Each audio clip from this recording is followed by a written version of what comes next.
When I turned 11, I got my first skateboard as a birthday present from my parents.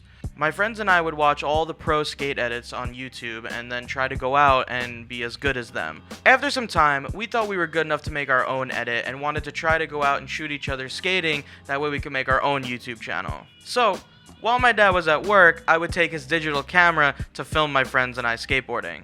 We wanted to copy our favorite skate team at the time, Baker Skateboard's YouTube series called Weekend Warriors, where they would just film as much stuff as they could over the weekend, turn it into an edit, and upload it at the beginning of every week. So, I created my first YouTube channel, Birdhouse6100, and we began making our own Weekend Warriors series. After the first time we filmed each other together, we went back to my house and used Windows Movie Maker on my family computer to put all the footage together.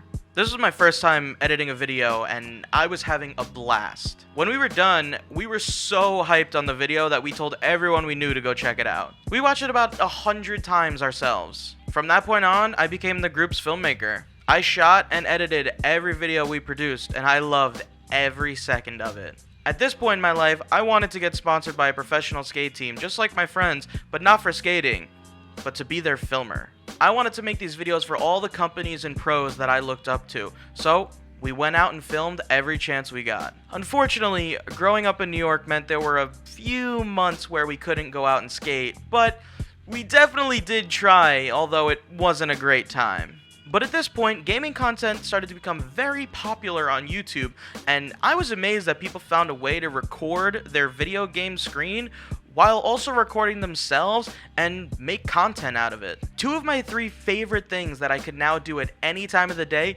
during any weather, and I was going to do that by any means necessary. So I used what little money I had at the time to buy a screen recording software called Fraps for my laptop and began recording my gameplay. After some time, I was able to buy my own webcam and eventually my own PC.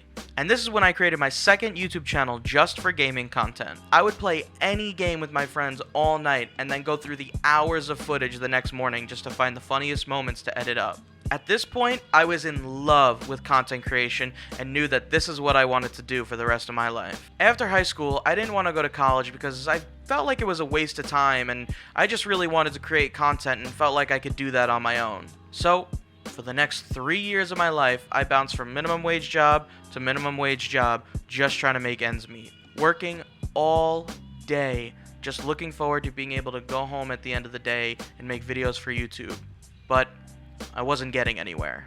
In August of 2018, my father had decided to move to Florida, and I didn't have anywhere else to go, so I had to go with him, leaving behind all of my friends, which meant no more skate videos. So all I had was my gaming content. Every second I was awake, I was creating content for the next 6 months until I finally found another minimum wage job at a pizzeria. I was truly miserable. I remember being on my second shift ever, out back at 11 o'clock at night, spraying down rubber mats with a hose and just looking up at the stars and thinking, what am I doing? I'm almost 21 years old at another dead-end job with no direction. I don't want to do this anymore. I made the most crucial decision of my life that night, and I had decided that I was going to move back home and go to school for filmmaking.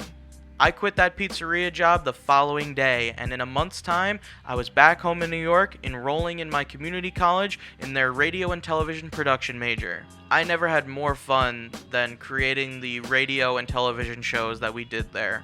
But one day, while I was in my radio production class during my first semester, a second-year student came in to speak to our professor. He told him about a college he was transferring into for film. It was called Full Sail University. He spent the rest of our class time telling us about Full Sail. He showed us pictures online of the campus and different programs that Full Sail had to offer, and I couldn't believe my ears and eyes. I was in awe. And 1 year later, here I am. So, I guess thanks to that one guy at my community college.